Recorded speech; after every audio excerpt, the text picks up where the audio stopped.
Kingsboro is your community. You are the Americans that live there. You are the people. And your commissioners and the governor should listen to the people. Amen. Kingsboro should be a democracy that is governed by the people, of the people, and for the people. You.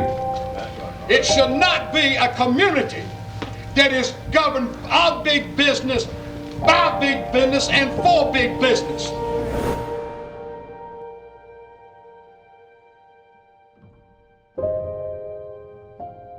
They were landowners, raised their children there.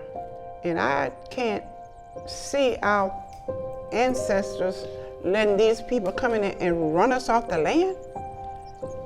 No, it's not slavery time. It was not slavery time back in 1995.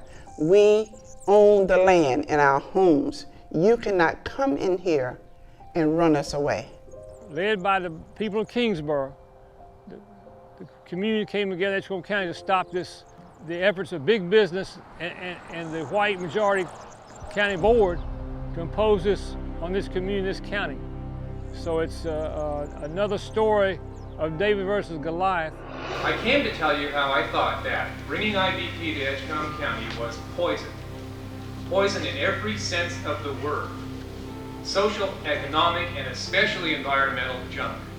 I'm going to talk as loudly as I can tonight because the people that are outside can't hear, the people in the hallway can barely hear, and I really don't think y'all have been hearing what the majority of the residents of Edgecombe County and northeastern North Carolina have had to say in the newspapers, in the telephone calls to you, in the response to General Spares, Colonel Spares, when it was in the newspaper that was sent in to him. All of the people in this county are saying no.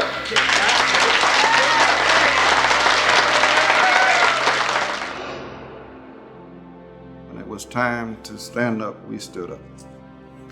We didn't consider ourselves to be activists, but there's a time for everything. And there's a time to rent and a time to sow. It was a time to come together and stand up, and that's exactly what we did.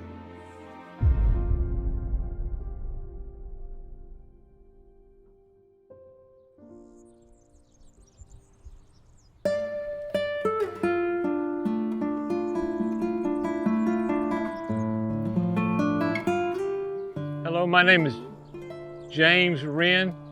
I'm the Vice President of Phoenix Historical Society, African American History of Edgecombe County. And we're standing here in Edgecombe County, which has a long history. Before the Civil War, it was the largest cotton producing county in North Carolina.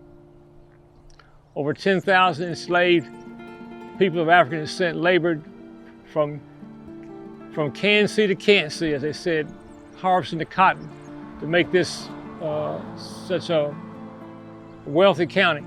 South side here, from our research in around 1880, African Americans led by George and Rachel Bullock and other Bullocks began to buy up land on the south side of this road here. So what we're standing on here was, legacy of the cotton plantations of Edgecombe County. By 1840, Edgecombe County had a majority black population, and it's continued to have such to this time. Actually, Edgecombe County today is the most populous black majority county in North Carolina. But in spite of that, it's been for years, African Americans have not been able to have political power in this county.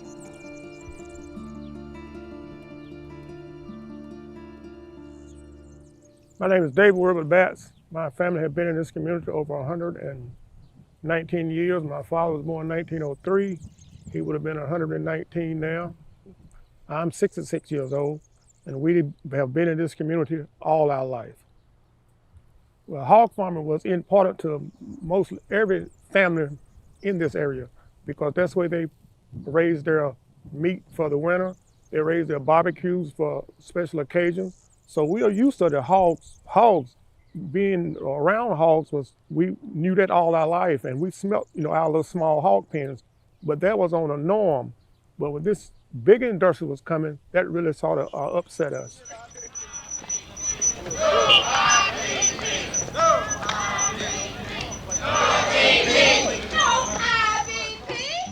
African Americans gained the right to vote in 1868, began to elect blacks to office.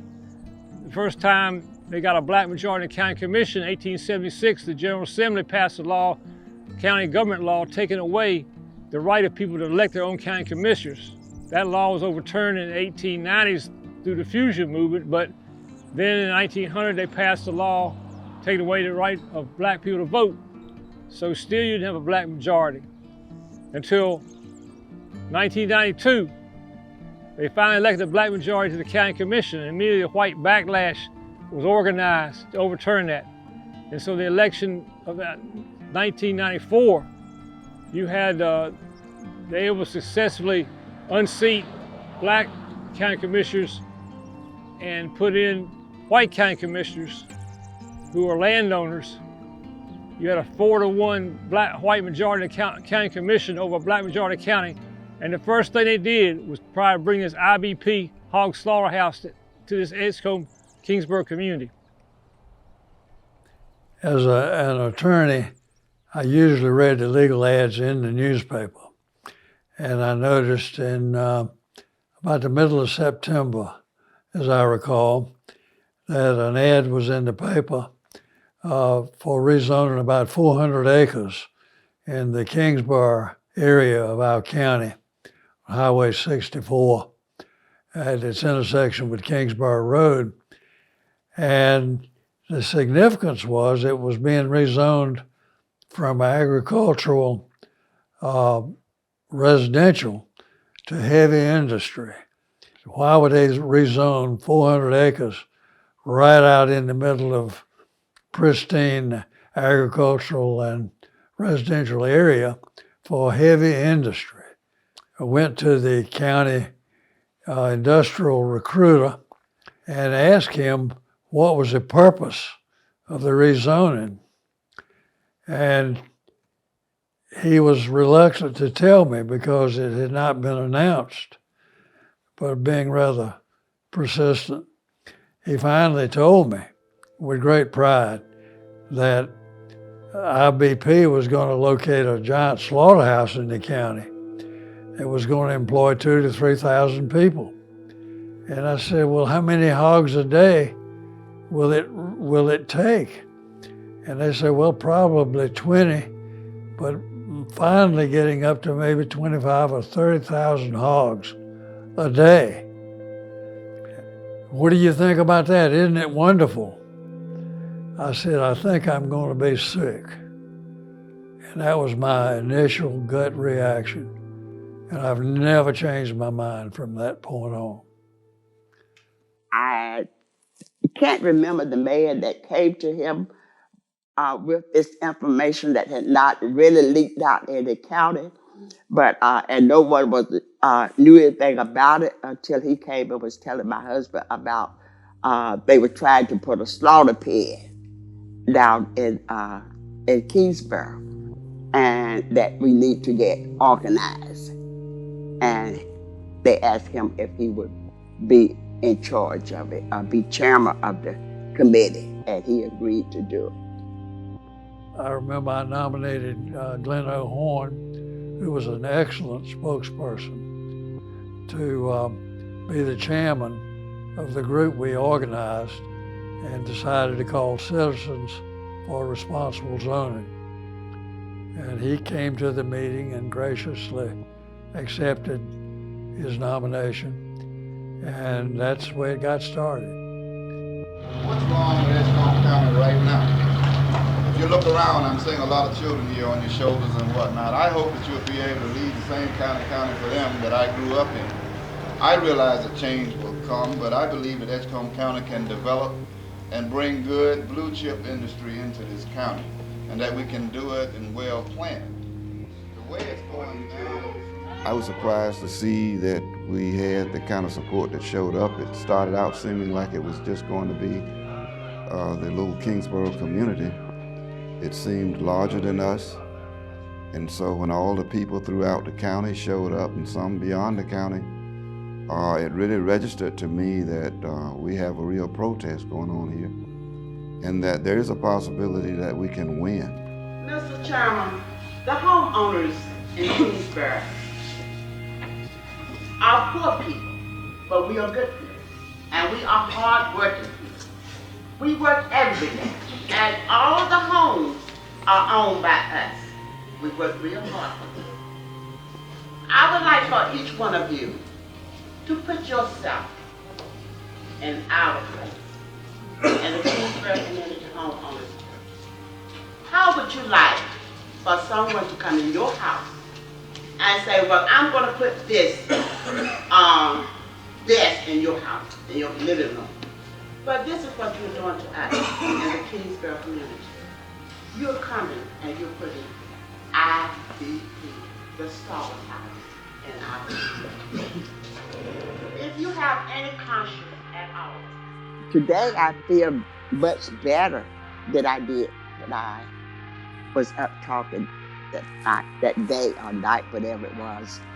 Because at that time I kind of had I want to say, but I didn't have a good feeling about the county commissioners or the county planners, because I felt like they were not being fair to the people in Kingsboro, and that they had formed the opinion that the people in Kingsboro and also in Edgecombe County was not capable of working in a place other than a slaughter pen. And to me, it made me and some of the other ones kind of upset a little bit. It affects your health, the water, and a lot of diseases and rashes and stuff come from it. You can just barely just stay in your house, because really, like I said, we don't have the hog parlor, but we do have the chicken parlor right there off of Howard Extension. Certain times of the year, like summertime, it smells awful. So the waterways in North Carolina, specifically the Pamlico River, is hugely important to the area. Not only is it a source of drinking water for a whole lot of communities that are along the waterways, but people recreate on these waterways. People fish, both, again, for recreation, but also for their livelihood. Commercial fishing out on the Pamlico and Pamlico Sound is huge. So there would have been wastewater from IBP, and that wastewater would have contained high levels of fecal bacteria, would have contained high levels of nitrogen and phosphorus, which really impacts the health of the whole ecosystem. But this wouldn't have been just an issue for that local community. Those impacts would have traveled all the way downstream. When a waterway is contaminated, it's not just that one area. It impacts everything downstream, and there's a whole lot of downstream from the Kingsboro area, from where IBP would have been. I actually started my career in this work as a riverkeeper on the Neuse River. So I was directly on the ground, boots on the ground, so to speak. I started another program on the East Coast, but then came back to work directly for a Waterkeeper Alliance in North Carolina. So people would say, well, what's changed? Unfortunately, not enough. We have had some successes. We've had moratoriums. We've had bans on new facilities being installed, but we've still got the same roughly 2,400 lagoons, facilities, and I don't call them farms. I call them facilities because they're not farms. We still have those same 2,400 polluting the waters and polluting the communities, primarily African American, Hispanic, low-income families, Native American families, and communities. IBP did not inform us of the environment, but there was someone from out of state that came to Edgecombe County, and he met with us and he explained the houses and everything of the slaughter pen that would create in our community. IBP never told us. Nobody ever said to me, well, we want to put a hog plant there. Maybe it would be better if you would relocate somewhere else. And we will make that possible. There are some things that, I guess through eminent domain, that need to happen. But it needs to happen the right way, not running over people, not throwing people out the door. Not saying, well, go somewhere, I don't care where you go. That was the attitude that it seems like to me that they had. You're small, you're little, we're doing a bigger thing. And this is going on, this has ramifications of what's going on throughout the country and the world today. Some things just can't coexist. It's pretty evident that those who seek to make profit choose areas where they think the population will provide less resistance to whatever negative impacts might come of their production, whatever it might be. It could be making boats, it could be raising hogs. Either way, often there are pollutants that come as a result of this production process. And they put profit before people. And our job is to put the people first and make sure that they have the tools to fight back and prevent these industries from coming into their communities. And if they are there already, to see if they can mitigate the different consequences of these industries. It's really easy for a project like that to come up in a place and to think that the actions of individuals or a small community will never be able to impact the outcome against a large corporation. And we see time and time again, and our organization is founded on this idea that engagement by people in their local communities actually can and does make a difference. One of the things, and this happened later on in the process, and I believe this was the key thing that tipped the scales in favor of opposing getting the county commissioners to change their mind. And that was they had overridden every effort we had made up to that point. They had voted for the rezoning. We had brought a lawsuit. The Kingsboro Community Citizens Association brought a suit to delay action because they were owners of property within so many feet of the new plant. But the lady that I was in contact with told me that they may say they want 3 million gallons of water a day for this plant, but they really want and will need 6 million gallons. Well, we had already determined when they were talking 3 million gallons of water a day. I had gotten in touch with 2 expert hydrogeologists from East Carolina University, and they testified, signed affidavits, and testified at these public hearings that at times 3,000 gallons would exceed the flow of the Tarboro 2 or 3 times a year when the water level got low.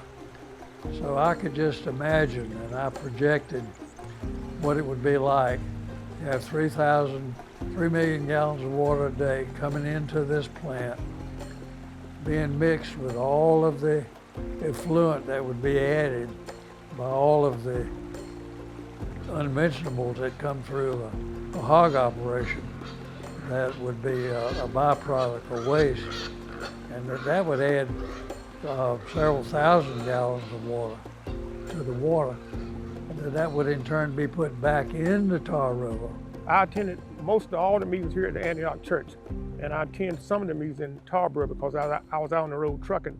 But the most memorable meetings here when the lawyer told us, say, this is a very significant thing finna happen to y'all if y'all don't stand up. This is important. This is not for y'all to sleep on. So we need to galvanize and gather the community for us to get together, stand behind it, and support it.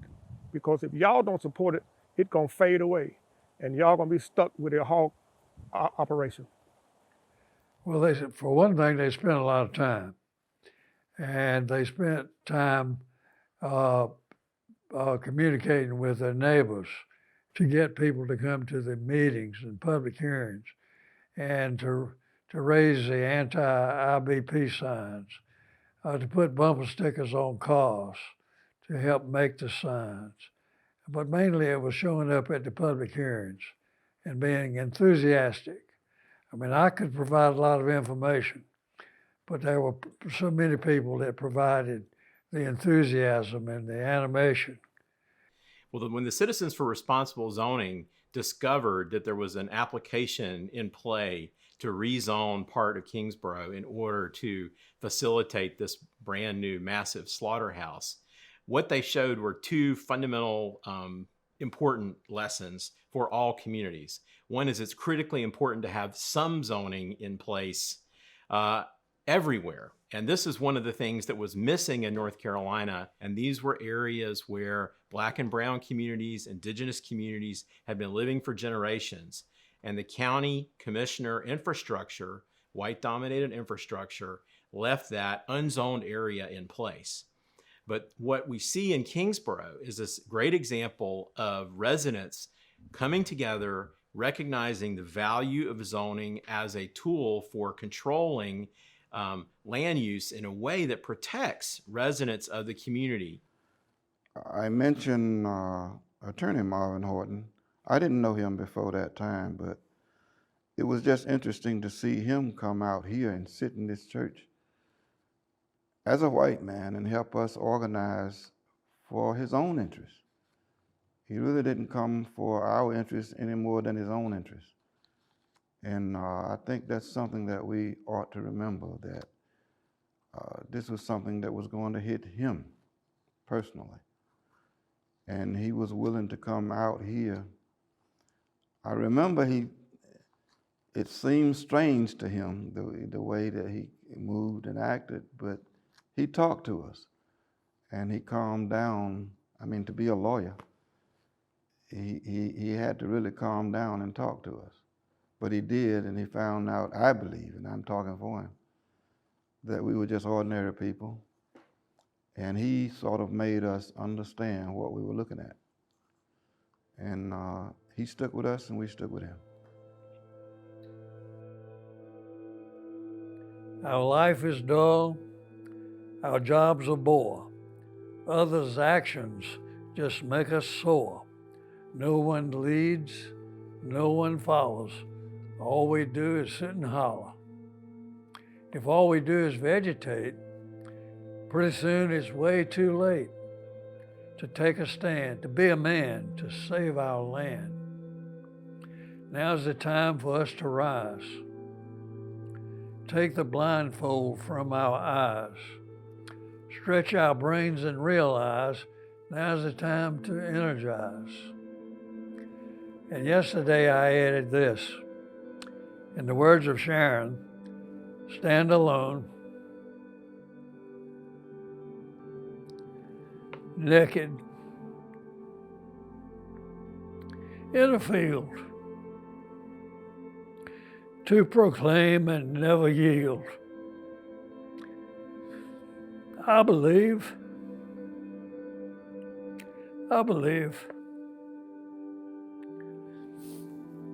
I just lost her in July.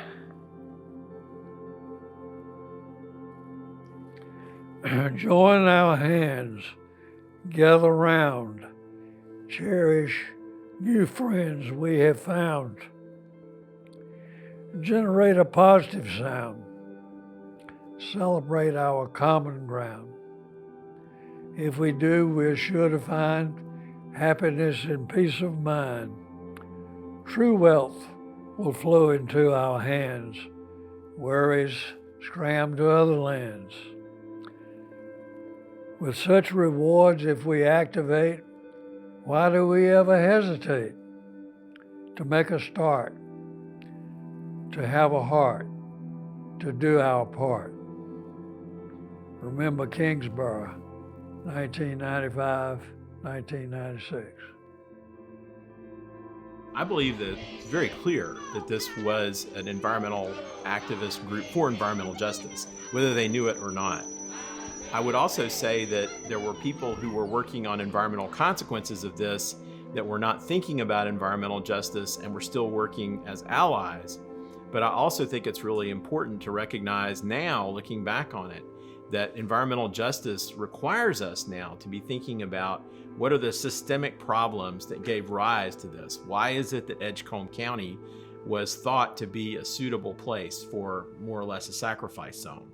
And that's where I think the important lesson that we have of the past is that many of the heroes who stood up for this, including all of the activists who were associated with the Kingsboro fight, were blazing a trail. They didn't necessarily know what to call it, but they were doing it. I was born and raised in Kingsboro, and I heard about what was going on about the slaughter pen in the community, and I commend all of those who participated in the protests and what they had to say about it, and just getting out talking to the people, because I knew one day I wanted to come back to my community where I was raised. And I'm just so thankful. I commend them over and over again, because today I would be smelling the hog pen if I, because it's right across the woods from where I live now. And if those people, those warriors, hadn't stood together and spoke so forceful, anything could have happened. So I'm proud of that. They left a legacy. So one of the byproducts of standing together like that was we found out that we're not alone, and that we have a common cause, and that we are capable of caring about each other. That was one of the things that cemented it, was you could feel that people cared about each other, which we might have suspected, but we didn't really know. We saw each other before that, I think, as being distant, or we didn't know, and what you don't know, you can be afraid of. But that moved that barrier out of the way. And we were singing together and praying together and hoping together. It feels good to be back in this building where we began our demonstration or protest, whatever you want to call it. It was a close-knit community, and most of everybody that was in this, that attended the church, was relatives. And everybody knew each other. Well, in any official capacity, I guess it's been 20 years since I was here, but I've been in the yard and, peeked through the door. But just to come in here, but I grew up here. I grew up coming to this church as a little boy. We used to stand in the yard next door and listen to the sermons, even if we didn't want to come inside the church. I am going to read a letter that my husband wrote to the people in the community concerning the IBP slaughter plant that was going to be built in Kingsboro. Dear friends, my sympathy and compassion goes out to families who have lost loved ones. For those who suffer death, there is little else one human being can do for another. So we may not have had the name for it, but I believe environmental justice has a richer history, and I certainly believe that this particular group and this particular fight is a keystone moment in that history. My request, my plea would be, young people, do your homework, get educated on why this issue is so huge, why it's huge from the standpoint of environmental justice, but why it's important from the standpoint of the environment, also why it is that each one of us has a responsibility for this. Stand up and let your voices be heard. Now, our community is faced with a threat that requires action now. It will be too late for sympathy and regrets later. Our county commissioners seem determined to allow a giant slaughterhouse to be built at Kingsboro. It will alter our lives forever with the same certainty as death, but we will be living to regret it. Ordinary history ought to be in our history books and taught to our children as nearly as possible according to the way that it happened. And nobody has anything to lose by that, by knowing the truth. Not only a slaughter of 15 to 20,000 hogs a day, but they will have a sewage plant as big as Tarboro's, their own electricity power plant, and an incinerator to burn their waste and the methane gas given off by their sewage lagoons. Another real concern is that hog production farms will increase in the area. Duplin County has 800 square miles in it and 800 hog farms. Now is the time to fight this clear and present danger. If we hold back our protest now, we'll be holding our nose later. We can do better. Sincerely, Gleno Horne, Chairperson.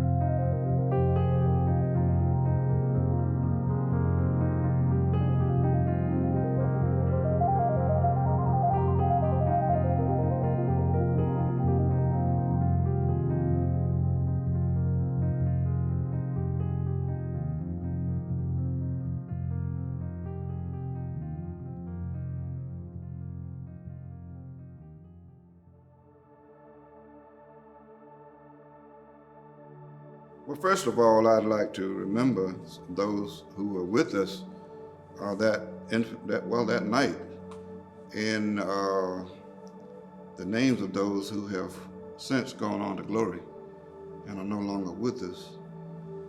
But as I looked at the list of people, I can't believe that all of them are gone, because it seems like just yesterday that this was taking place.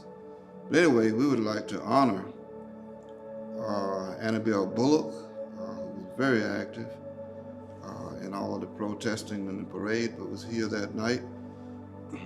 Sir Robert Sharp, better known to my family as Dank Sharp, and Sir Lonnie Bullock.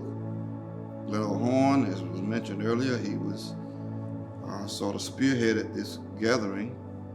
Mr. Garland Powell was very instrumental in getting this group together and bringing them together in this church, and his wife, Doris Powell. James Hinton was here, Sandy Braswell Sr., Leo Smith, Howard Bullock, who was my uncle, Leo Smith, Janie Sharp, I believe was the wife of Dank Sharp, Marvin Sharp, Sharon Hinton, Milton Batts, Ernestine Batts. And of course, a key figure here that night, still living, is Marvin Horton, attorney Marvin Horton. He's still with us, thank God.